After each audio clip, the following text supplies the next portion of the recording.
سنیے حضرات، باوقار مقدس علماء اسلام، شورائے بزم محبت، آج کی اس عظیم الشان جلسہ محبت میں تشریف فرما جملہ الشقان مصطفیٰ علیہ السلام، السلام علیکم ورحمۃ اللہ تعالی وبرکاتہ۔ الحمدللہ ولیہ والصلاة والسلام علی نبیہ، اما بعد فاعوذ باللہ من الشیطان الرجیم، بسم اللہ الرحمن الرحیم، قد افلح من تزکا، صدق اللہ العلی العظیم، بلغنا رسولہ النبی الامین المکین الکریم، ونحن علی ذلک لمن الشاہدین والشاکرین والذاکرین والحمد للہ رب العالمین۔ سارے جہاں کے مرکز عقیدت، مصطفیٰ جان رحمت، شمع بزم ہدایت، حضور احمد مجتبی حضرت محمد مصطفیٰ صلی اللہ علیہ وسلم کے بارگاہ عالی جاہ جی لگا کر ہدیہ درود و سلام پیش کرے اور پورا مجمع بآواز بلند پڑھے، اللہم صلی علی سیدنا شفیعنا حبیبنا مولانا محمد معدن الجود والکرم، منبع العلم والحکم والحکم، بارک وسلم صلو علیہ صلاۃ و سلام علیک یا رسول اللہ، صلو علیہ صلاۃ و سلام علیک یا حبیب اللہ دائما ابدا ابدا۔ پیکر خلوص و وفا،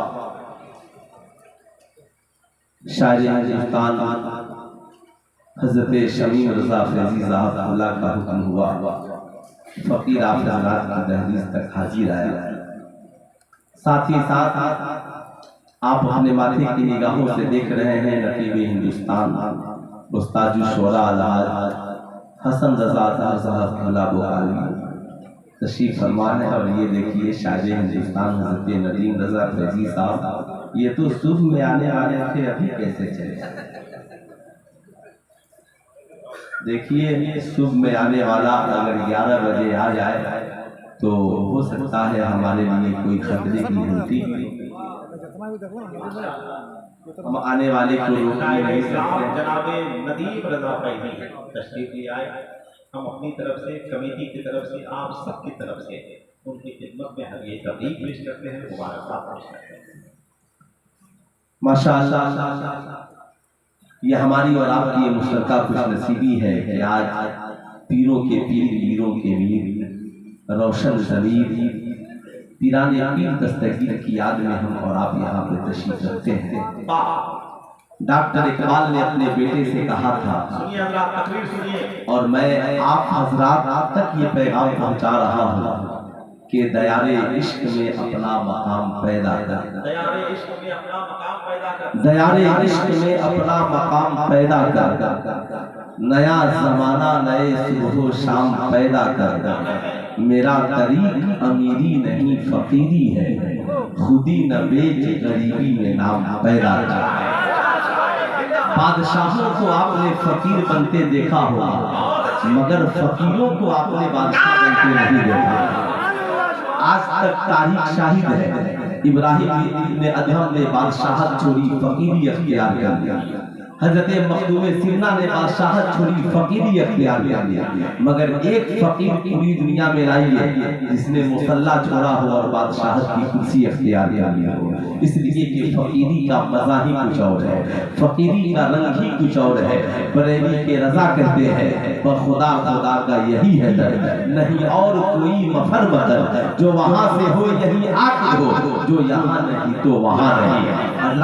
الحمدللہ آج ہم اس بارگاہ میں خراج عقیدت پیش کرنے کے لیے حاضر ہے جس بارگاہ میں صرف بادشاہ نہیں جاتا، بادشاہ بھی جاتا ہے، وزیر بھی جاتا ہے، بارگاہ ایک ہے، ولی بھی اس بارگاہ میں ہے، عالم بھی اس بارگاہ میں ہے، محدث بھی اس بارگاہ میں ہے، مفسر بھی اس بارگاہ میں ہے، مجدد بھی اس بارگاہ میں ہے، بادشاہ وقت بھی اس بارگاہ میں ہے، فقیران زمانہ بھی اس بارگاہ میں ہے۔ میاں بارگاہ ایک ہے مگر دنیا کا ہر انسان اس بارگاہ میں حاضر ہے، نمازی اپنے مقصد کو لے کر، اللہ والے اپنے مقصد کو لے کر، غوث و خواجہ قطب ابدال اپنے مقصد کو لے کر، لیکن میں پوچھنا چاہوں گا ایسا آپ نے نہیں دیکھا ہوگا سائنس پڑھنے والا وہ حدیث کی بارگاہ میں جائے، علم حدیث پڑھنے والا میتھمیٹکس پڑھانے والے کے پاس جائے، علم تفسیر پڑھنے والا اردو پڑھانے والے کے پاس چلا جائے، نہیں بلکہ جس کے پاس جو علم ہے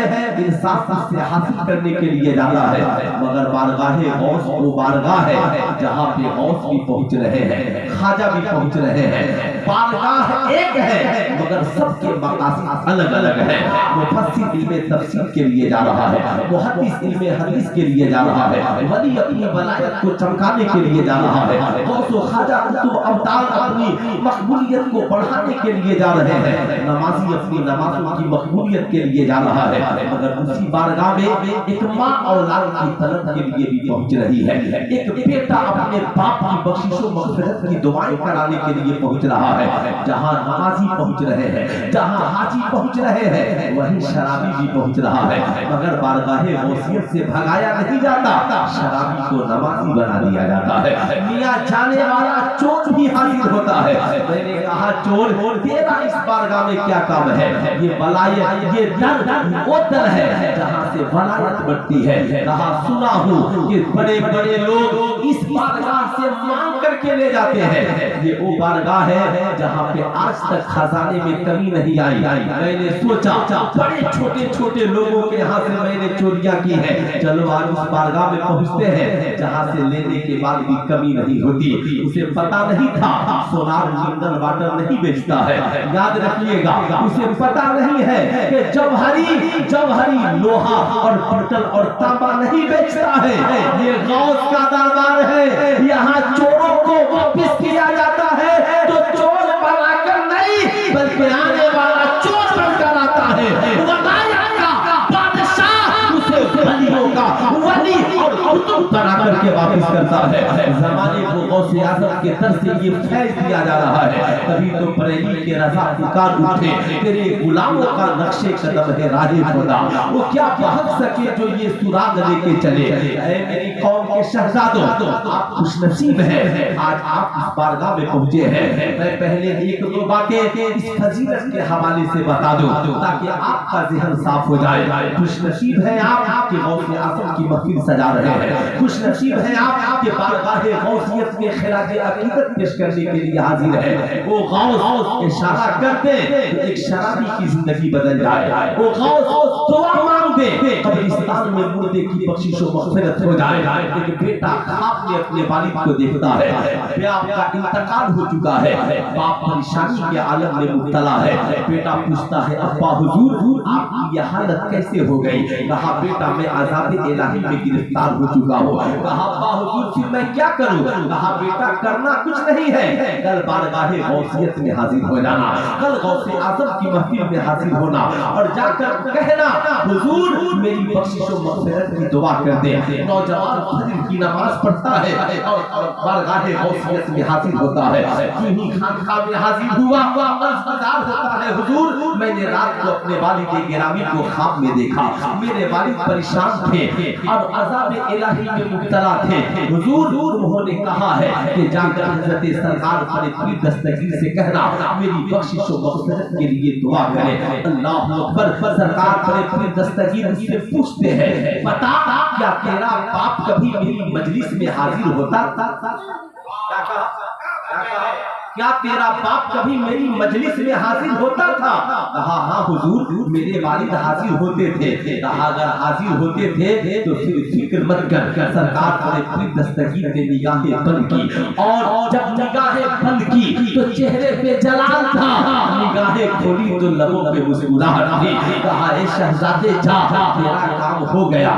شہزادہ وہاں سے واپس آتا ہے، نیند آ جاتی ہے، خواب میں والد گرامی کو دیکھتا ہے، جنت کی ٹھنڈی ہوائیں ہیں، جنتی لباس ہے، اطمینان و سکون سے مسکرا رہے ہیں۔ کہا والد گرامی اب کیا حال ہے؟ کہا بیٹا جو ہی سرکار پر پیر دستگیر نے میرے لیے دعا کی اور میری بخشش و مغفرت کی دعا کے لیے ہاتھ اٹھا دی بارگاہ غوثیت سے جب آواز آئی ہے، رب قدیر فرماتا ہے فرشتوں یہ بندہ نیک نہیں ہے مگر میرا عبد القادر تو نیک ہے. عبد القادر کی دعاؤں کی وجہ سے اس کی بخشش و مغفرت ہے. اللہ اکبر. باپ کہتا ہے بیٹا ہر گھر کو چھوڑ دینا مگر بارگاہ غوثیت کو نہ چھوڑنا. آپ کتنے خوش نصیب ہیں وہ نوجوان جو صرف حاضر نہیں ہوئے, آج انہوں نے غوث اعظم کی محفل کو سجا دیا ہے. کتنے خوش نصیب ہیں آپ کہ آج آپ غوث اعظم کی محفل میں حاضر ہے. یاد رکھیے گا جب بارگاہ غوثیت میں ہم حاضر آ گئے تو پیروں کے پیر ویروں کے ویر کہتے ہیں مریدی لا تخف, میرا چاہنے والا خوف نہ کرنا, پوری دنیا میں جہاں سے تو پکارے گا میں وہی تیری مدد کو پہنچ جاؤں گا. چاہے آپ ہندوستان سے پکارے چاہے آپ قبرستان سے پکارے, اس لیے بڑے خوش نصیب ہیں وہ لوگ جو غوث اعظم کی محفل سجاتے ہیں, غوث اعظم کی محفل میں سننے کے لیے آتے ہیں. اس لیے میں سب سے پہلے ممنون و مشکور ہوں ان شہزادوں کا اور بچے بوڑھے جوان کا جنہوں نے آج کے جلسے کو سجایا ہے. مگر ہاں میری قوم کے لوگوں یہ حقیقت ہے ہم نے بزرگوں کے جلسے کو یاد رکھا ہے, بزرگوں کے کردار کو بھلا دیا ہے. ہم نے مزاروں پہ چادروں کو یاد رکھا ہے اور بیٹیوں کے سروں سے چادریں اتر رہی ہیں, ہمیں اس کی کوئی فکر نہیں ہے.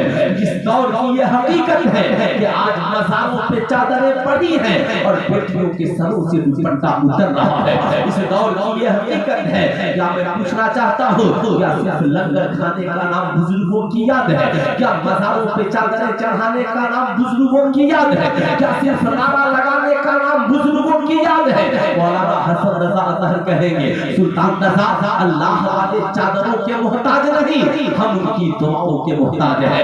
اللہ والے لنگر اللہ والے صاحب ہماری دعا اللہ والے ہماری چادروں کے محتاج نہیں بلکہ ہم اللہ والوں کی دعاؤں کے محتاج ہیں. اے میری قوم کے شہزادوں یاد رکھنا صرف چادریں چڑھا دینا یہ ہمارے مسئلے کا حل نہیں ہے. اعلیٰ حضرت نے لکھا مزار شریف پر ایک چادر چڑھاؤ تاکہ پتہ چلے یہ اللہ کے ولی کی قبر ہے. پوچھا گیا حضور باقی چادروں کا کیا کیا جائے؟ چونکہ آج مزار ایک ہے چادریں 1 لاکھ چل رہی ہے. اعلیٰ حضرت فرماتے ہیں باقی چادروں کو بیچ دیا جائے اور ان پیسوں کو اس اللہ والے کے نام پر غریبوں میں تقسیم کر دیا جائے. سلطان رضا آپ سے کہنا چاہے گا آج ہمارے ہر نعرہ لگایا جاتا ہے مسلک اعلیٰ حضرت. ہاتھ اٹھا کر بولیے مسلک اعلیٰ حضرت, مسلک اعلیٰ حضرت زندہ باد. مگر آپ نے مسلک اعلیٰ حضرت کو صحیح سے جانا نہیں ہے. شاید آپ نے یہی سمجھا جب شاعری اچھی ہو تو مسلک اعلیٰ حضرت زندہ باد, جب اشعار اچھے پڑھے جائیں مسلک اعلیٰ حضرت زندہ باد. نہیں, اعلیٰ حضرت کا مسلک تو یہ ہے کہ مزار پہ ایک چادر چڑھائی جائے اور باقی پیسوں کو اس ولی کے نام پہ غریبوں میں تقسیم کر دیا جائے, غریبوں میں خرچ کر دیا جائے. آج میں اپنی قوم کی شہزادیوں سے کہنا چاہوں گا آج بڑا افسوس ہوتا ہے ہمیں, آج ہماری قوم کی بہو بیٹیوں کے سروں سے چادریں اتر رہی ہے. آج میں آپ سے پوچھنا چاہوں گا آج کس کی بیٹی ہوگی جس کے پاس 5-10 دوپٹے نہیں ہوں گے؟ بعض امیر شہزادیوں کا حال یہ ہے 100 دوپٹے آپ کے گھروں میں ہیں مگر ایک شرعی دوپٹہ لا کر کے دکھا دیجئے جس جو دوپٹہ شریعت کے اعتبار سے اوڑھنا اس کے لیے جائز ہو. کیا آپ نے دیکھا ہوگا آج ہمارے یہاں جب چادریں چڑھانی ہو تو لوگ پوچھتے ہیں صدر جلسہ سے مولانا صاحب قبلہ یہ ذرا دیکھیے گا یہ چادر اچھی ہے کہ نہیں ہے, چادر موٹی ہے کہ نہیں ہے, چادر مخملی ہے کہ نہیں ہے. میں پوچھنا چاہوں گا آپ میں کتنے لوگ ہوں گے جنہوں نے سینکڑوں مزاروں پہ چادریں چڑھائی ہوں گی مگر برا نہ مانیے گا اجمیر شریف میں چادر آپ چڑھاتے ہیں, بریلی شریف میں چادر آپ چڑھاتے ہیں, دیوا شریف میں چادر آپ چڑھاتے ہیں, کانپور شریف میں چادر آپ چڑھاتے ہیں, غوث بنگالہ کی تربت پہ چادر آپ چڑھاتے ہیں. یہ یاد رکھنا مگر یاد رکھنا رئیس القلم کے مزار پہ چادر نہیں چڑھائیے گا آپ گنہگار نہیں ہوئیے گا. تاج الشریعہ کے مزار پہ آپ چادر نہیں چڑھائیے گا آپ گنہگار نہیں ہوئیے گا. غوث اعظم کی تربت پہ آپ چادر نہیں چڑھائیے گا گنہگار نہیں ہوئیے گا. مگر آپ کی بیٹی کے سر پہ دوپٹہ نہیں ہو آپ گنہگار ہو جائیے گا. آپ کی بیوی کے سر پہ چادر نہیں ہو آپ گنہگار ہو جائیے گا. آپ کی ماں کے سروں پہ چادر نہیں ہو آپ گنہگار ہو جائیے گا. اس لیے کہ مزاروں پہ چادریں چڑھانا فرض نہیں